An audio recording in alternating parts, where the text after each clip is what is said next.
I'm Andrew Zimmern. Want to learn how to chop, dice, slice, and as a result, come up with a perfect at-home version of a steakhouse steak tartare? Classic in every sense of the word. I'm going to show you how to do it. You got 10 minutes? This meat just came out of the refrigerator. It's icy cold.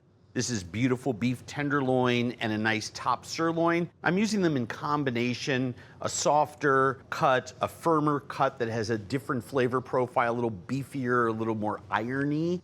First thing I want to do is get our garnish started. This is a beautiful leek. The root end here, I remove about 1/4 of an inch, and what I'm going to do is I'm going to do this in, I'll show you 2 different ways. The way that I traditionally do this, a push stroke on a large chef's knife, flip it upside down, and take out, I don't know, 3-4 layers. And you can see these are just like folded pieces of paper. These interior layers just keep it propped up. But if you want it flat, which I do, so that I can make really thin push strokes, you gotta take those away.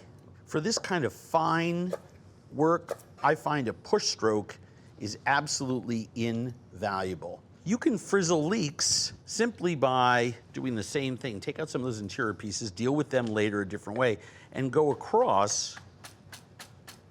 That is an easier cut. But it's good to be able to master both. So my oil is warm. We're gonna let those leeks just sort of cook in there on low. We're at about 175, 200 degrees. They've given off some of their moisture into the oil, and now I put it up another notch. And I'm just gonna keep sliding that up every 3-4 minutes. When it hits 375, I'm gonna use this tool, pull them out, and put them on a piece of paper toweling. The meat itself. I am going to take a piece of this top sirloin, and I'm going to take this tenderloin, 5-6 ounces of one, and about 5-6 ounces of another. Some people, and I am one of them, will stick this piece of meat in the freezer for 10 minutes. The reason that they do it is it's easier to slice. It's easier to slice this thin than it is to slice this thin because this is a firmer cut. The tenderloin is mushy. So you notice I'm going just a little bit thicker, and I'm just stacking these sheets up. And at a certain point, you can have the best knife skills in the world, but that's the last thin cut I can get off this. This is just too mushy and too falling apart. Now it's thin and I can mince it. Take a look at our leeks.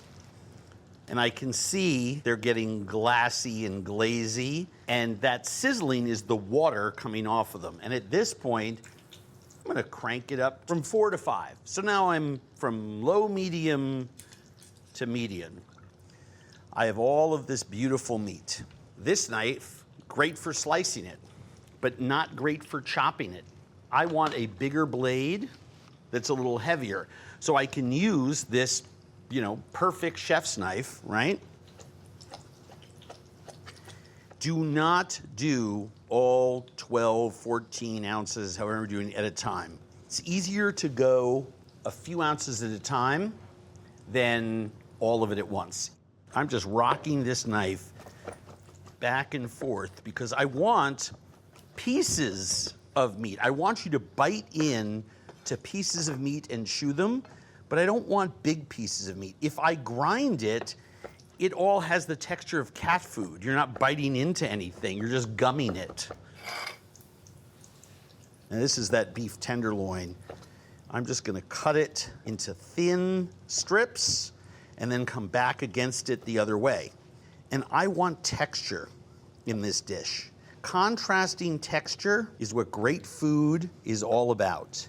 So my tenderloin contribution now is minced a little bit bigger. We cook with all of our senses, eyes, nose, mouth, touch. And what I heard was no more bubbling, which means these leeks are not only glassy, but they've given up all of their moisture. There's no sizzling noise coming out of here. And I can see some fine little strands actually have turned very light brown.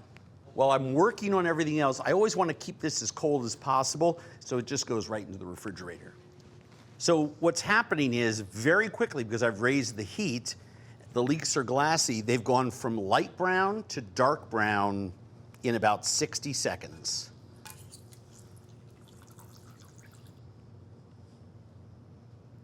And all I'm gonna do is just separate these strands so I get a little air in there so they cool, and I season them.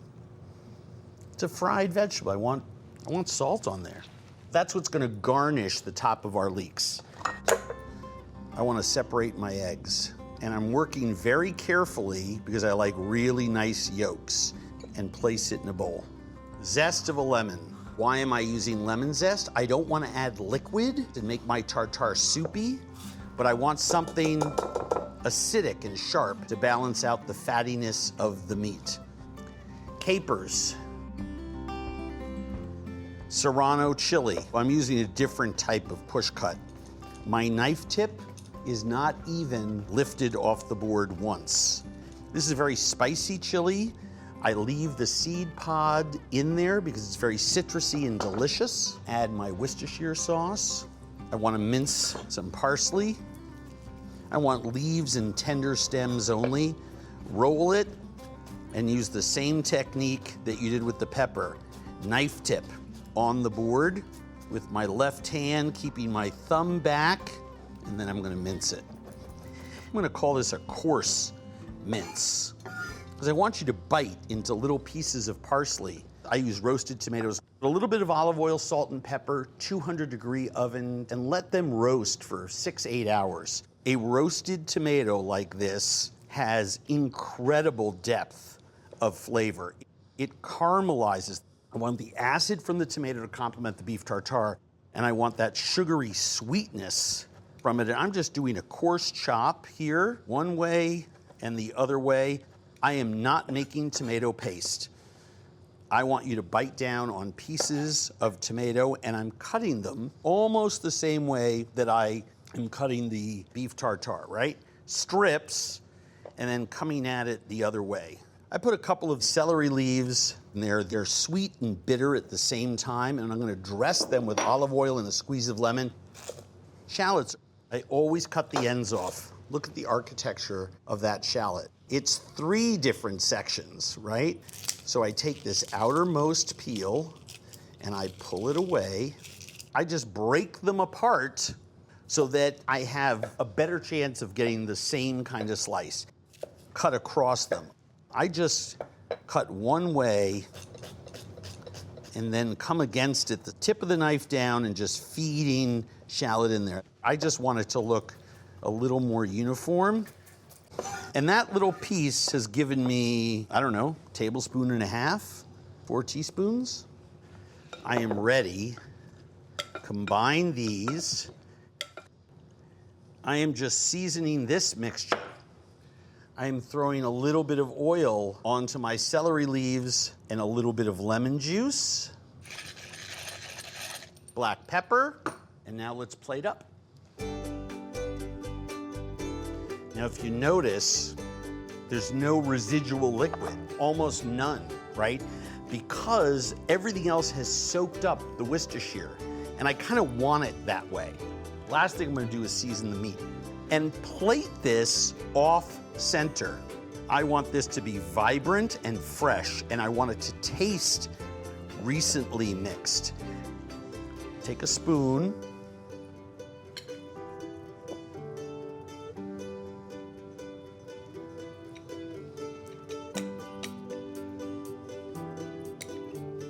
Don't press down, but you do want to have every space looking filled. And the way you do that, take the point of your spoon and do what I'm doing. Circle around. That makes sure that it goes edge to edge.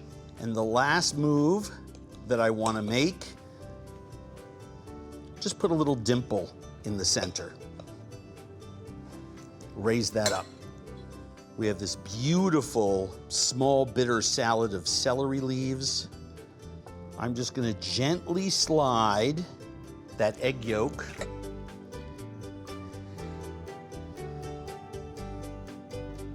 That, to me, is perfect steak tartare. And now I'm going to eat the rest of this bowl.